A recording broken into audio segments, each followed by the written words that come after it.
ಒಂದು ಈರುಳ್ಳಿ ತೊಗೊಂಡಿದ್ದೀನಿ, 1 ಟೊಮ್ಯಾಟೊ, ಹಾಗೆ ಒಂದು 9 ಒಣಗಿದ ಮೆಣಸಿನ್ಕಾಯಿ, ಒಂದು 4 ಬೇಡಗಿ ಮೆಣಸಿನ್ಕಾಯಿ, ಒಂದು 2 ಬೆಳ್ಳುಳ್ಳಿ ತೊಗೊಂಡಿದ್ದೀನಿ. ಒಂದು ಈರುಳ್ಳಿ ಹಾಕ್ತಾಯಿದ್ದೀನಿ, ಒಂದೇ ಒಂದು ಟೊಮ್ಯಾಟೊ, ಹಾಗೆ ರೋಡ್ರಿಂದ ಇದು ಮೆಣಸಿನ್ಕಾಯಿಗಳು ಒಣಗಿದ್ದು, ಹಾಗೆ ಒಂದು 4 ಬೇಡಗಿ ಮೆಣಸಿನ್ಕಾಯಿ, 2 ಬೆಳ್ಳುಳ್ಳಿ ಹಾಕ್ತಾಯಿದ್ದೀನಿ. ಕೆಂಪಗೆ ಹುರ್ಕೊಳ್ಳೋಣ ಅಂತ. ಇದೆಲ್ಲ ಚೆನ್ನಾಗಿ ಫ್ರೈ ಆಗಲಿ ಫಸ್ಟು. ಮೊದಲಿಗೆ ನಾನಿಲ್ಲಿ ಅರ್ಧ kg ಕೈಮಾ ಮಾಡ್ತಿದ್ದೀನಿ. 1 ಏಲಕ್ಕಿ ಹಾಕ್ಕೊಳ್ತಾ ಇದ್ದೀನಿ, ಚಿಕ್ಕ ಪೀಸ್ ಆಗುವಂಥ ಚಕ್ಕೆ ಹಾಕ್ಕೊಳ್ತಾ ಇದ್ದೀನಿ. ಇಲ್ಲಿ ಚಕ್ರದ ಪೀಸ್ ಹಾಕ್ಕೊಳ್ತಾ ಇದ್ದೀನಿ, 4ರಿಂದ 5 ಲವಂಗ ಹಾಕ್ಕೊಳ್ತಾ ಇದ್ದೀನಿ. ಚೆನ್ನಾಗಿ ಕೆಂಪಗೆ ಫ್ರೈ ಮಾಡ್ಕೊಳ್ಳೋಣ. ತುಂಬ ಕಪ್ಪಗಾಗೋದ್ರ ತನಕ ಬೇಡ, ಸ್ವಲ್ಪ ಕೆಂಪಗಾದರೆ ಸಾಕು. 1/4 ಚಮಚ ಆಗುವಷ್ಟು ಗಸಗಸೆ ಹಾಕ್ಕೊಳ್ತಾ ಇದ್ದೀನಿ. 2 ಸ್ಪೂನ್ ಕಡಲೆಪಪ್ಪು ಹಾಕ್ಕೊಳ್ತಾ ಇದ್ದೀನಿ. ಒಂದು ಅರ್ಧ ಇಂಚಷ್ಟು ಶುಂಠಿ ಆಫ್ ಮಾಡೋಣ. ಸ್ವಲ್ಪ ಪುದೀನ ಹಾಕ್ಕೊಳ್ತಾ ಇದ್ದೀನಿ, ಅದೇ ಬಿಸಿನಲ್ಲಿ ಫ್ರೈ ಮಾಡೋಣ. ತೆಂಗಿನ ಪೀಸಸ್ ಹಾಕ್ತಾ ಇದ್ದೀನಿ, 1 ಬಟ್ಲು ರುಬ್ಕೊಂಡು ಬರೋಣ. ಇದಕ್ಕೆ ನಾನು ರುಬ್ಬಿರುವಂಥ ಮಸಾಲೆನೆಲ್ಲ ಸೇರಿಸ್ತಾ ಇದ್ದೀನಿ. ಫ್ರೈ ಮಾಡಿರುವಂಥ ಈರುಳ್ಳಿ ಬೆಳ್ಳುಳ್ಳಿ ಎಲ್ಲ ಏನಿದೆ ಅದನ್ನು ಸೇರಿಸ್ಕೊಳ್ತಾ ಇದ್ದೀನಿ. ಸ್ವಲ್ಪ ಕೊತ್ತಂಬರಿ ಸೊಪ್ಪು ಸೇರಿಸ್ಕೊಳ್ತಾ ಇದ್ದೀನಿ. 1-2 ಕಪ್ಪು ನೀರು ಹಾಕಿ ರುಬ್ಕೊಳ್ತೀನಿ. ಇದಕ್ಕೆ ನಾನು ಅರ್ಧ kg ಆಗಿರೋದ್ರಿಂದ 2 ಟೇಬಲ್ ಸ್ಪೂನ್ ಆಗುವಷ್ಟು ಧನಿಯಾ ಪೌಡರ್ ಹಾಕ್ಕೊಳ್ತಾ ಇದ್ದೀನಿ. 1 kg ತೊಗೊಂಡ್ರೆ ನೀವು 4 ಸ್ಪೂನ್ ಹಾಕಬೇಕು. ಅದೇ ನಾನು ಕಡಾಯಿಗೆ ಎಣ್ಣೆ ಹಾಕ್ಕೊಳ್ತಾ ಇದ್ದೀನಿ. ಅದ್ರ ಜೊತೆ ಒಂದು 2-3 ಪೀಸ್ ಫ್ಯಾಟ್ ಹಾಕ್ಕೊಳ್ತಾ ಇದ್ದೀನಿ. ಅದ್ರ ಜೊತೆ ಕೈಮಾ ಜೊತೆ ಕೊಟ್ಟಿದ್ರು ಸಾಂಬಾರು ಟೇಸ್ಟಿಯಾಗಿರುತ್ತೆ ಅಂತ. ಬೇಕಾದರೆ ಹಾಕ್ಕೊಳ್ಳಿ, ಇಲ್ಲಾಂದರೆ ಸ್ಕಿಪ್ ಮಾಡಿ. ಈ ರೀತಿ ನಾನು ಪೇಸ್ಟಾಗಿ ನುಣ್ಣಗೆ ರುಬ್ಕೊಂಡಿದ್ದೀನಿ. ಇದಕ್ಕೆ ನಾನು ಹಿದ್ಕಿನ ಬೇಳೆ ಹಾಕ್ತಾಯಿದ್ದೀನಿ. ಹಿದ್ಕಿದ ಬೇಳೆ ಹಾಕಿ ನಾನು ಇವತ್ತು ಕೈಮಾ ಕರಿ ಮಾಡ್ತಿರೋದು. ಹಳ್ಳಿ ಸ್ಟೈಲಲ್ಲಿ ಈ ಥರ ಮಾಡ್ತಾರೆ, ತುಂಬ ರುಚಿಯಾಗಿರುತ್ತೆ. ಚೆನ್ನಾಗಿ ಫ್ರೈ ಮಾಡ್ಕೊಳ್ಳೋಣ.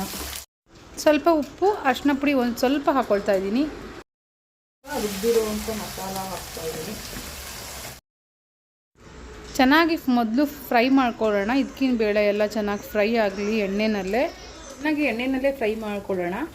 ಎಣ್ಣೆ ಎಲ್ಲ ತೇಲಿ ಬರಬೇಕು, ಹಾಗೆ ಚೆನ್ನಾಗಿ ಫ್ರೈ ಮಾಡ್ಕೊಳ್ಳೋಣ. ಎಣ್ಣೆ ಎಲ್ಲ ತೇಲ್ ಮೇಲೆ ಬರ್ತಾ ಇದೆ.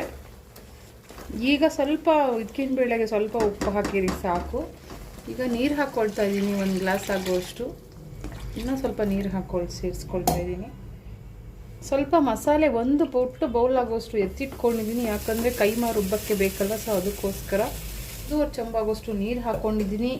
ಯಾಕಂತಂದರೆ ಅದು ಕಾಯೋಗೆಲ್ಲ ಹೀರ್ಕೊಂಬಿಡುತ್ತೆ, ಸೊ ಅದಕ್ಕೋಸ್ಕರ. ಚೆನ್ನಾಗಿ ಕುದಿದು ಮುಚ್ಚಿರೋಣ. ನಾನಿಲ್ಲಿ 1 ಬೌಲ್ ಆಗುವಷ್ಟು ಮಸಾಲೆ ಎತ್ತಿಟ್ಕೊಂಡಿದ್ದೀನಿ. ಅರ್ಧ kg ಆಗುವಷ್ಟು ಕೈಮಾ ಇದೆ ಇಲ್ಲಿ. ಈ ರೀತಿಯಾಗಿರುತ್ತೆ. ನಾವು ಅದನ್ನು 1-2 ರೌಂಡ್ ಆಗೋಷ್ಟು ಮಾತ್ರ ರುಬ್ಕೋಬೇಕು. ತುಂಬ ಪೇಸ್ಟ್ ಆಗೋ ಥರ ರುಬ್ಕೋಬಾರ್ದು. ಒಂದೇ ಸತಿ ರನ್ನಿಂಗಲ್ಲಿ ಇಡಬಾರ್ದು. ಮಿಕ್ಸಿ ಜಾರ್ನ ಆಫ್ ಮಾಡಬೇಕು, ಆನ್ ಮಾಡಬೇಕು. ಆಫ್ ಆದರೆ ಸಾಕು. ಸ್ವಲ್ಪ ಹಾಕ್ಕೊಳ್ತಾ ಇದ್ದೀನಿ. ಹಾಗೆ 1 ಸ್ಪೂನ್ ಆಗುವಷ್ಟು ಮಸಾಲೆ ಇಟ್ಕೊಂಡು ಬರ್ತೀನಿ. ಫಸ್ಟ್ 2 ಸೆಕೆಂಡ್ಸಲ್ಲಿ 2 ರೌಂಡ್ ಈ ರೀತಿಯಾಗಿ ರುಬ್ಬಿರಬೇಕು. ತುಂಬ ಪೇಸ್ಟ್ ಆಗೋ ರೀತಿಯೆಲ್ಲ ರುಬ್ಕೋಬಾರ್ದು. ಈ ಥರ ಉಂಡೆ ಕಟ್ಟಕ್ಕೆ ಹಾಕಬೇಕು, ಆ ಥರ ರುಬ್ಕೊಂಡಿರಬೇಕು. ಎಲ್ಲ ಒಂದು ಪ್ಲೇಟ್ಗೆ ಟ್ರಾನ್ಸ್ಫರ್ ಮಾಡ್ಕೊಳ್ತಾ ಇದ್ದೀನಿ. ಇನ್ನೂ ಸ್ವಲ್ಪ ಇದೆ ರುಬ್ಬಬೇಕು. ಅಲ್ಲಿ ಮಸಾಲ ಎಲ್ಲ ಇದಕ್ಕೆ ಹಾಕ್ಕೊಳ್ತಾ ಇದ್ದೀನಿ, ಉಳಿದಿರುವಂಥ ಮಸಾಲ.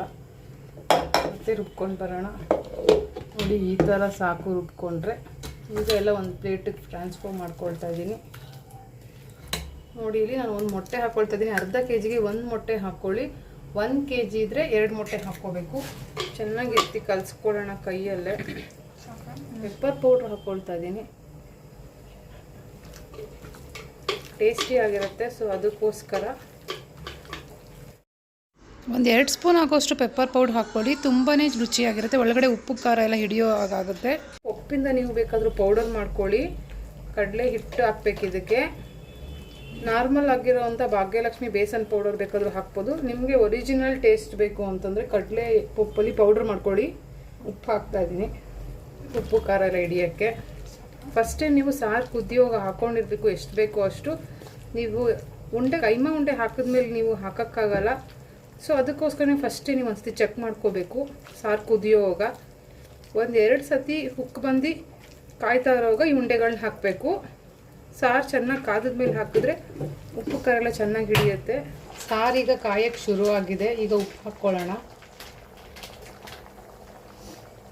ನಾನಿಲ್ಲಿ ಬೇಸನ್ ಪೌಡರ್ ತೊಗೊಂಡಿದ್ದೀನಿ. ಎಷ್ಟು ಬೇಕೋ ಅಷ್ಟು ಹಾಕೊಂಡು ನೋಡ್ಕೊಳ್ಳಿ. ಒಂದು ಬೌಲಲ್ಲಿ ಇಟ್ಕೊಂಡಿರಿ. ಕಲಸೋಕ್ಕೆ ಉಂಡೆ ಬರಬೇಕು, ಅಲ್ಲಿ ತನಕ ನೀವು ಕಲಿಸ್ಕೊತಾ ಇರಬೇಕು.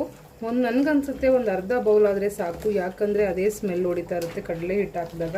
ಕಡಲೆ ಪಪ್ಪನ್ನ ಪೌಡರ್ ಮಾಡಿ ಇಟ್ಕೊಂಡಿರ್ತೀನಿ. ನಾವು ಯಾವಾಗಲಾದ್ರೂ 15 ಡೇಸ್ಗೆ ಒಂದ್ಸಲಿ, ವೀಕ್ಲಿ ಒಂದ್ಸತಿ ಕೈಮಾ ಉಂಡೆ ಮಾಡ್ತಿರ್ತೀವಿ ನೋಡಿ. ಇನ್ನು ಉಂಡೆ ಕಟ್ಟಲ್ಲ, ಇನ್ನು ಹಾಕ್ಕೊಳ್ಳೋಣ.